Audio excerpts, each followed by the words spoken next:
Hi hello అండి. Market నుంచి చింతపండు తేవగానే అలాగే మనం పెట్టేసామంటే బాటిల్లో పెట్టేసుకొని వాడుకున్నామంటే ఖచ్చితంగా పురుగు పడుతుందండి. వింటర్లో చూడండి ఎంత చింత పిచ్చలు, ఇవి ఇంకా పగల కన్నా ఉండేటివి కూడా అలాగే ఉంటాయన్నమాట. నేనైతే చింతపండు తేవగానే ఇలా మర్యాద చేస్తాను చింతపండుకు. చూడండి ఇలా ఈనెలు ఇవన్నీ ఇలా పొడి పొడిగా చేసేసి ఇలాంటి పట్ట పైన అయితే వేసేసుకొని బాగా ఎండబెట్టుకోవాలండి. కొంచెం అయితే మనం ఇలాగే వాడుకుంటాము, కాకపోతే ఒక్కొక్కసారి ఎక్కువ తీసుకొచ్చుకుంటాం కదా. చూడండి ఎన్ని చింత పిచ్చలు ఇవన్నీ ఉంటాయి కదా, ఇవన్నీ ఆరిపిచ్చేసి పక్కన పెట్టేసి ఇలా అయితే పొడి పొడిగా చేసేసి ఎండలో బాగా పొద్దున్నే 8 గంటలకు అట్లా పైన డాబా పైన వేసామంటే ఎండలో సాయంత్రం దాకా అలాగే పెట్టేస్తానన్నమాట. ఇలా పిచ్చలు ఇవన్నీ ఏర్పించేసి చూడండి, 1 సంవత్సరం దాకా అయినా కూడా మనం చింతపండు ఎలా నిల్వ చేసుకోవాలనో పురుగు పట్టకుండా మీకు నేను ఎలా చేస్తానో మీకు కూడా చూపిస్తానండి. అదే పద్ధతి. ఈనెలు ఇవన్నీ ఖచ్చితంగా ఏర్పించేసుకోవాలండి. మనము వంట చేసేటప్పుడు ఎక్కువ శ్రమ లేకుండా ఉంటుంది. కొంచెం చింతపండు ఒక 1/2 కేజీ మైన తెచ్చినా కూడా ఇలా ఏర్పించేసి పెట్టుకున్నామంటే మనకు ఉదయాన్నే చట్నీలలోకి వేసుకునేటప్పుడు బాగుంటుంది చింతపండు. కాకపోతే ఎక్కువ నిల్వ ఉండాలి అంటేనా ఇలా పొడి పొడిగా చేసేసి పైన ఎండలో అయితే ఇలా పొడి ఇట్లా బాగా వేసేసేయాలండి. సాయంత్రం దాకా ఆరబెట్టేసేయాలన్నమాట. నేను ఎలా నిలువ చేస్తానో మీకు కూడా చూపిస్తాను. పురుగు పట్టకుండా ఉంటుంది. మనం తెచ్చినట్టు ఇలాగే బాటిళ్ళల్లో పెట్టేసామంటేనా ఖచ్చితంగా పురుగు పడుతుందండి.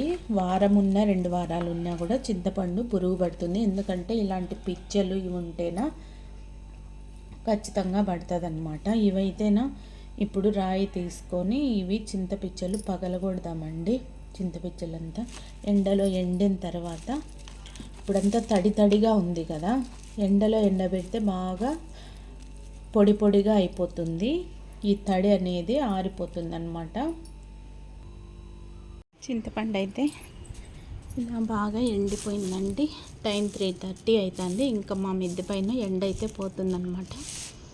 అందుకని చెప్పి ఇలా చింతపండును చూడండి తడి ఏం లేకుండా చాలా బాగా ఆరిపోయిందనమాట. ఇప్పుడు ఈ టైంలో కొంచెం కట్టెతో అలా అంతా చింతపండును మనం అలా మర్దన చేసుకోవాలన్నమాట. ఇలా చేసిన తర్వాత చూడండి ఇలా నలిపేసి కొంచెం అంతా ఒక సైడ్కి తీసేసేయాలి. ఏమన్నా ఇంకా పిచ్చ ఈన ఉంటే పోతుంది. ఈ చింతపండు ఉండలేదా అండి, ఇదైతే లోపల ఈ తెల్లగా ఉంటాను లేదా ఇదైతే పొట్టంతా వచ్చేస్తుంది. ఈ పొట్టు పోతేనా పురుగు అస్సలు పట్టదండి. ఇలా అయితే బాగా కట్టెతో మర్దన చేసుకోవాలి. ఇలా పైదైతే ఇలా తీసి చింతపండు అలా పక్కన పెట్టుకోవాలండి. అడుగునైతే అంతా మనకు వేస్టేజ్ అంతా అడుగున వస్తుంది. అలా అంతా చేసేసుకోవాలి. చూడండి ఇలా అయితే అంతా పక్కన పెట్టేసేయాలన్నమాట. అలా చేత్తో అనేస్తే పైదంతా అలా వస్తుంది. చూడండి వైట్గా ఇలా ఇదంతా ఉండేదంతా ఎంత వచ్చిందో చూడండి. కొంచెం చింతపండులోనే ఎంత వచ్చిందనమాట. ఇలా మనం తయారు చేసుకుంటేనా చింతపండు ఊరగాయలకైతే బాగుంటుందండి. నిలువ ఉండేదానికి ఊరగాయకు చూడండి ఇంత వేస్టేజ్ వచ్చిందనమాట. ఇలాంటి బాటిల్స్లో కానీ లేకన్నా అంటే గాజు వంటల్లో కానీ అయితేనా చింతపండును చూడండి నేనైతే ఇలా రాళ్ళ ఉప్పు అయితే అడుగును వేసేసి ఇలా మళ్ళీ చింతపండును అంతా ఒకేసారి లేకుండా ఇలా పైన కొంచెం చూడండి ఎంత పొడి పొడిగా గలగల అని ఉందో చింతపండు. అలా అయితే వేసి కొంచెం చింతపండు వేసాక మళ్ళీ కొంచెం అలా రాళ్ళు ఉప్పు పైన అలా వేసేసి చింతపండునంతా ఇలా అయితే స్టోరేజ్ చేసుకోవాలన్నమాట. మనం ఫ్రిడ్జ్లో పెట్టకపోయినా కూడా బయట ఉన్న చాలా బాగుంటుంది. ఈ మాదిరి అయితే అంతా వేసేసుకోవాలి. అంతా బాటల్లోకి వేసేసినాక లాస్ట్లో కొంచెం ఇలా పై పక్కన కొంచెం ఉప్పు వేసేసి మూత పెట్టేసుకుంటే సరిపోతుందండి. చూడండి, ఇలా అయితే నేను స్టోరేజ్ చేసుకుంటాను అన్నమాట. చూడండి ఎంత వేస్టేజ్ వచ్చిందో.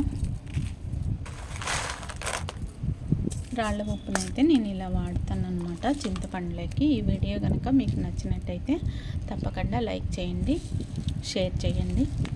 Bye friends. ఇలా అయితే స్టోరేజ్ చేసుకుంటాను అన్నమాట నేను చింతపండు.